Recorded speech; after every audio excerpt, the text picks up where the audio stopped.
Hello guys, it's me Lunar back with another Apex video. Yesterday I covered the patch notes for the 1.2 update, however there was actually a ton of changes not mentioned in the patch notes and I thought I would go over them for you guys. Some were just missed, some are possible bugs, some are potential future features like the mention of melee weapons, which we will go over. There's also some data mined info as well to talk about, so plenty to do. If you find it useful, a like is very much appreciated. I will start then with the data mined stuff from the update. First is this picture of Wattson.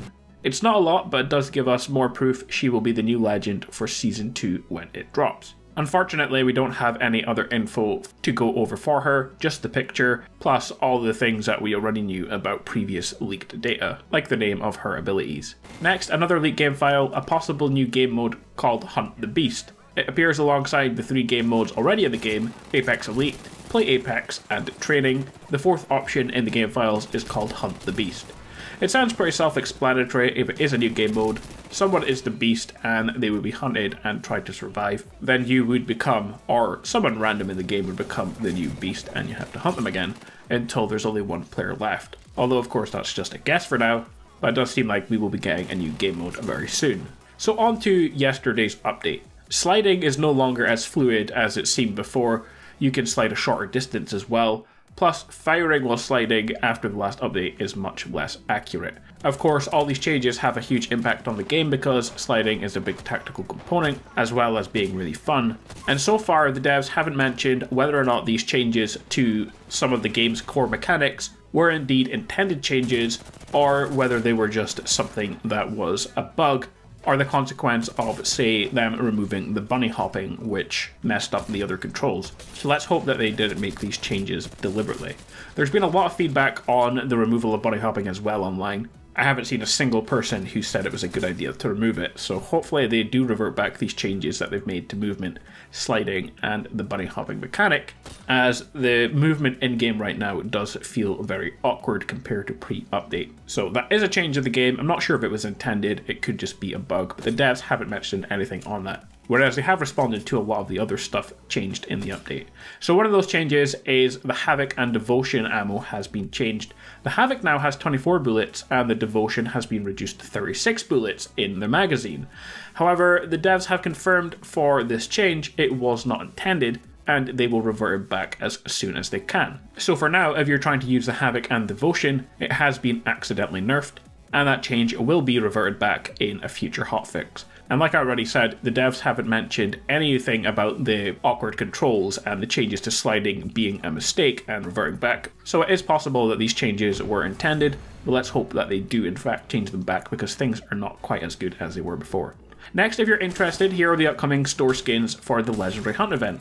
A new skin for the Flatline and Spitfire, which are quite cool looking. There are also new epic skins for Bangalore, Pathfinder, Lifeline, Octane, Mirage, and Caustic. Of course, Bloodhound and Wraith already have new legendary skins to earn with the Legendary Hunt challenges, so they don't have any skins to purchase from the store. And if you want to know, the skins are 1000 Apex coins in order to buy. There's 2 new badges added for characters. They're related to the Elite matches. The Elite 888 badge, win at least 8 Elite games with 8 different legends, with at least 8 kills in each game.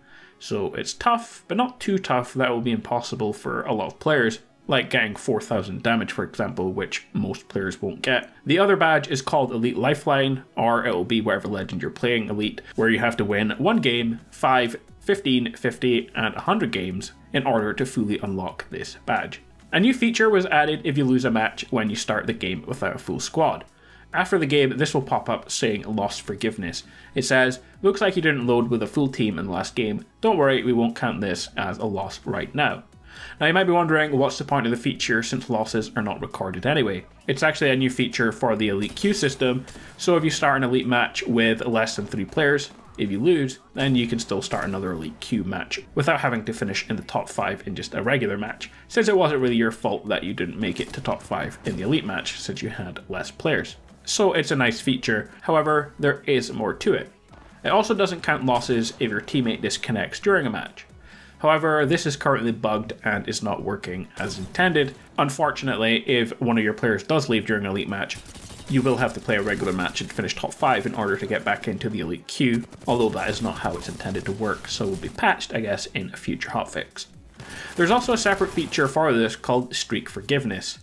So if you're in a winning streak, i.e. you've won 2 or more elite games, and you decide to stop playing and join just a regular match, you will still be able to rejoin the elite queue again after that, even without coming top 5, as you have a streak forgiveness applied. So really, you can only not play the elite queue if you lose a game. You won't be punished for simply choosing not to play a game and just playing a regular match. Although your winning streak towards getting badges, for example, will be reset if you choose to do that. So if you win 2 elite games in a row, for example, you will be on a 2 winning streak. If you play a regular game after that, then go back to the elite queue and win 3 games in a row, it won't count as a 5 winning streak, even though you've won 5 elite games without losing. Stopping to play a regular game will break your winning streak if you're trying to collect the badge. So make sure that if you are trying to get the badges, then don't stop to play a regular match. Next, the Mozambique has a new animation. If you drop it for another gun, you will throw it away, so it's a really nice feature. New music has been added to the game, including the main menu and Legend select screen. It's a 50-50 on whether or not players like the new music from what I've seen. I personally quite like it. A new slot has appeared if you check your loadout in-game. Something new to equip, most likely for Season 2, which we don't know about yet. It could be anything like boots or gloves that have status effects on them, which would be pretty unique for a Battle Royale game. Maybe just items that you pick up, which could apply some status effects, like better aim or longer sliding distance or faster movement. There is a suggestion that this slot will be for equipable melee weapons, because after a quote in the patch notes, which I didn't actually realise while I was going over them, one of the bug fixes says, "We've reverted the behaviour of holster weapons, so pressing the button while your melee weapon is out will no longer bring out your last primary weapon." It could just be referring to your fists as melee weapon, but then again maybe not, since there is that new equipable slot, and we could be getting the addition of melee weapons in Season 2. I guess we will find out more at EA Play. Finally then guys, there's just a couple of smaller things that I've noticed in the game, which were not mentioned in the patch notes as well. So balloons no longer let you fly as far as before. Not sure if this is a bug or an intended change. I hope it's a bug because flying with the balloons is not really worth the effort, as you can pretty much cover the same distance when running. So I'm hoping it's a bug, but there's been no mention whether it's a bug or whether it was an intended feature. Finally, a small bug fix, the respawn beacon just outside of Skull Town if you're heading towards water treatment will no longer drop you off the cliff if you get respawned, you will simply land on top of it now. That is if you're just dropping straight down. So guys, there were loads of changes not mentioned in the patch notes in yesterday's update. Some of these might be bugs, like the Havoc and Devotion magazines. We will find out soon enough if some of the other changes, like the current issues with sliding in the game.